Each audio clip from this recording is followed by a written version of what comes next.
Content warning. Cursing. The dream.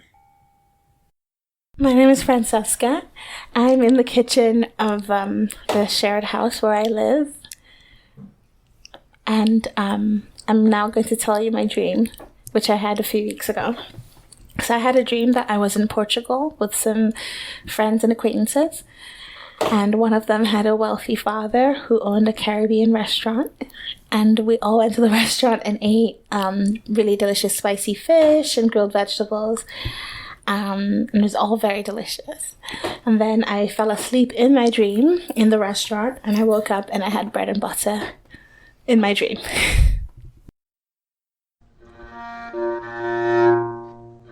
What does it mean? What does it mean? What does it mean?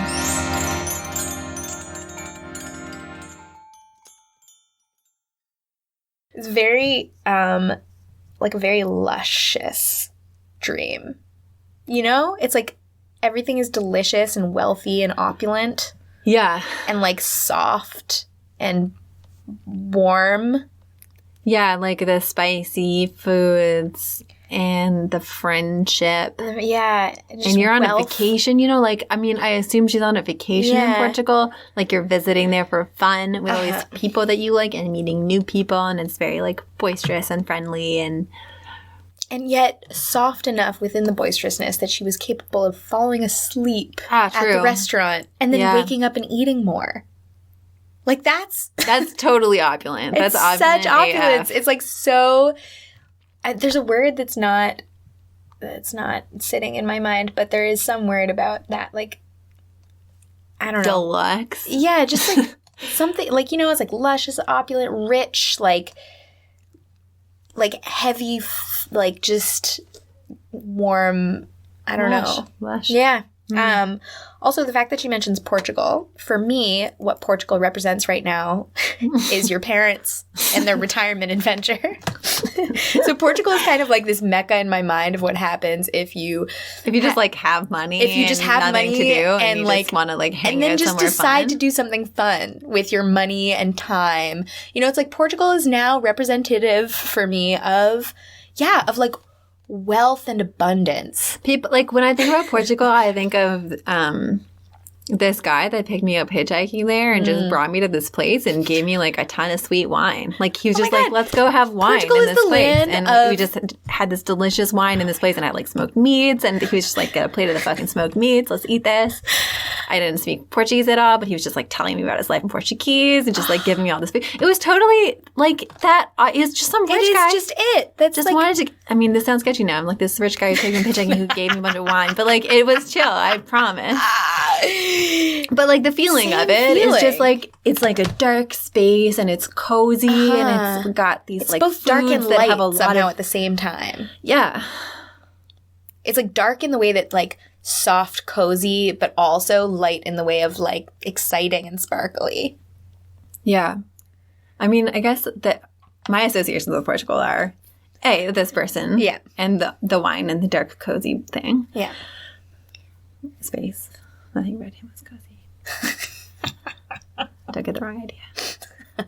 And then like the sparkliness of people like Luke who just like go to Portugal to go surfing, like woo, like beaches, and it's like hot and fucking beautiful, and these like rocky points and these beautiful sandy beaches, and like it's exciting because the waves are huge, and you're just there enjoying this. And it's not like a surf vacation in like Australia or somewhere where I don't know why. No, but you're right. It's not like it's different. Yeah, it's like there's something like, more opulent about it. There's something more and the landscape is just like more. There's like more rich detail to it somehow than like maybe it's just how I imagine it. Maybe it's because I've never been there, and I've never been to either. So you know, for me, they're just blank canvases for my mind to paint my own. Okay, because another association I have with Portugal, and I don't know why I remember this, but there was a person who I had a big crush on a long, long time ago, and then I remember at one point she posted pictures of being in Portugal as an adult, like way later than when I was close to her, and she was wearing this like it was like at a time when two-piece bathing suits were more popular, but she was wearing this one-piece bathing suit that looked very classic. And she had like a pixie cut, and she was on a vacation with her brother, which seemed very nice. And then they were just on this beach that was like really rocky and whatever in Portugal. And I was like, people go to Portugal. Huh, that's the first time I've heard of somebody going on a vacation to Portugal. Huh. And so it's like it felt like movie star classy moment and like also cozy because she was with family and it was like, you know, she's a really cool person. So it was also just like, wow, cool people go to Portugal. It's somehow like the more alternative version of going to Spain. Yes. It's somehow that was my association because I'm like, Portugal, where's that? That's near Spain. We've just bracketed a whole country in a way that's probably pretty I'm sorry to anybody who ever actually has known or anything about Portugal. We like you, Portugal, obviously. I mean, we're projecting all of our fantasies about opulence and wealth onto you in a way that maybe also is insulting. I don't know. I don't even know. Anyway, it seems like Francesca was having a good great time there. Like, it seemed lovely. The thing that I was thinking about the bread and butter, like, there's something to be said for you're in this place really enjoying it. And the way she's talking about the delicious spicy food is like, this is what she wants. It's ideal food. Like, spicy fish, all this different stuff. Like, grilled flavors, veggies. Like, full color, you know? Goes to sleep, satisfied by this meal, presumably. Yeah. In good company. Wakes up, doesn't say any more about the people. True. The spicy food is gone. Don't appear to be there anymore in my mind. No. And then she's just eating bread and butter. Bread and butter? Maybe you have a different association with bread and butter than I do. I know that I don't eat bread generally at all. So I don't know. Okay. So for me, although bread and butter, yes, has this association with like, you know, it's like you're in an 1800s prison and it's all you get to eat. You know, it's like that's kind of the vibe. But like, to me, bread and butter is sort of the coziest and richest food in a very simple, minimalist way. It's like I am getting carbs. I am getting like probably warm. I'm imagining warm, squishy homemade bread. Okay, so here's the thing. Where like I don't want to misunderstand the situation, but you're from North America, and like Francesca is not. No, she's Nigerian. She wasn't like she didn't grow up in Canada, right? I don't know when she moved. I'm not sure how long she's lived here. But I'm just wondering if her, like, comfort food is not bread and butter necessarily, or is it? Like, we just don't know. Right. To me, it didn't sound like a negative moment. It wasn't like, and then everything came crashing down, and all I was eating was 1800s. Yeah, but doesn't it sound kind of boring? Like, the way she, like, I would look. It sounds gentle to me. It sounds like, okay, everything was party, and there's all this color and vibrance, and, like, people are chatting around me and whatever, and then I just have this nice, warm, full nap, and then when I wake up, there's just more richness, but it's softer because I've just woken up from a nap, and so I'm not surrounded by people anymore, but I just get to have this tasty, warm, buttery food. To me, that sounds nice. I love bread and butter, so that's how we were eating like crackers and cheese when we were talking about this. That's true. Pretty much like bread and butter. Bread and butter.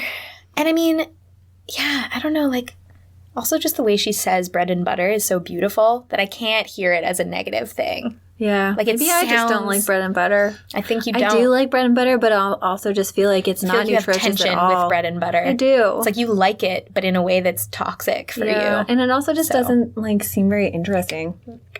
I mean, when you go to sleep full and then you wake up and the first thing you want to do is eat bread and butter. Yeah, bud. When I have insomnia in the middle of the night, you know what I do? Go downstairs, make myself some toast. And then I make myself more toast immediately as I'm finished. Like, I haven't even finished the last bite of my toast, and I'm enjoying it so much that I immediately get up before I finish the bite so that the toast is in the toaster so that when I am finished, I can immediately eat more bread and butter. Because it's so cozy and nice and fatty, and all of my insides feel like this is the food that will keep you alive. You know? Yeah, people do eat toast all the time. Toast is just the best. And the only thing better than toast is when bread is freshly baked, so you don't even need to toast it so that the butter melts on it. And that's what I'm picturing. I'm picturing fluffy, freshly baked bread with like soft, fluffy insides and like a bit of a crispy crust, and then just like a bunch of butter. You know, honestly, also, you know you know where we used to get those Portuguese bread in Montreal? Yeah. And it was from that dumpster? Uh-huh. But the bread was like, and if you went into the actual store, you get like a bread or something. Yeah, it's like almost brioche. Like, it's not brioche, but like it was like really fluffy white buns. Like, yeah. It was kind of what you're describing, like really. And if those were fresh, it'd probably be right. like Portuguese bread is like a really Yeah. Or based on those buns, which is my only experience of bread that's Portuguese.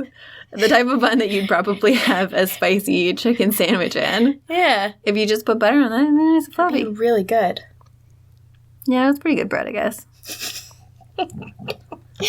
So in conclusion, have we even said anything about what this dream means for her? I guess it means I was like, she's super disappointed with her reality because she wakes up from her delicious, opulent dream to eat bread and butter. And you're like, which I she wakes up with. from her dream feeling awesome and she gets bread and butter. Her life's perfect. You know what? It can be both. We don't need to choose.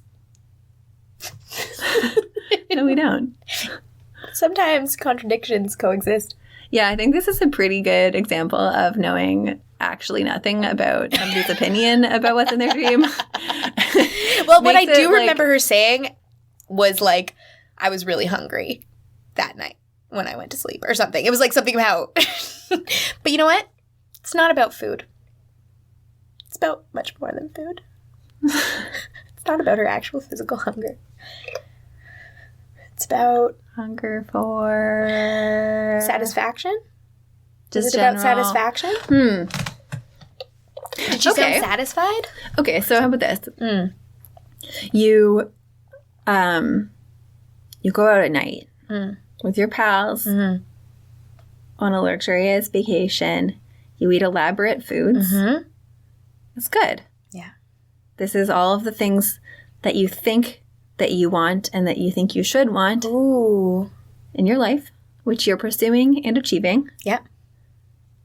But then when you go to sleep, when you go sleep, go sleep. You wake up alone in an empty restaurant. You realize what you really want. Just some bread. It's a basic old bread and butter. Like maybe it's like the bread and butter as in like this is your bread and butter. Bread and butter means. Well, I mean, it's is like it? What does that term mean? If your bread and butter is like it's like what makes your living, you know, like it's like the main thing that sustains you, I guess. It would be the way. Yeah, the thing that sustains. So maybe it's like, you know, you can have all this like you know, the fantastical aspects of your life, the sparkly stuff, but then first thing in the morning, like, or, you know, after a nap, in those moments when you're just with yourself, then there are still like really basic things There's that are something that nourishes you that's not sparkly or impressive in that way, but is the deep sustaining stuff. Yeah.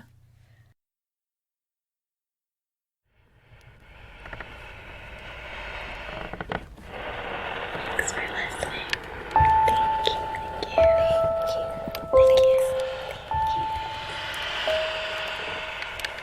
Thank you for listening. Help us keep making this by subscribing to and reviewing the podcast wherever you listen to it, and following and liking us on social media. If you love this, you can support us on Patreon. We will reward you.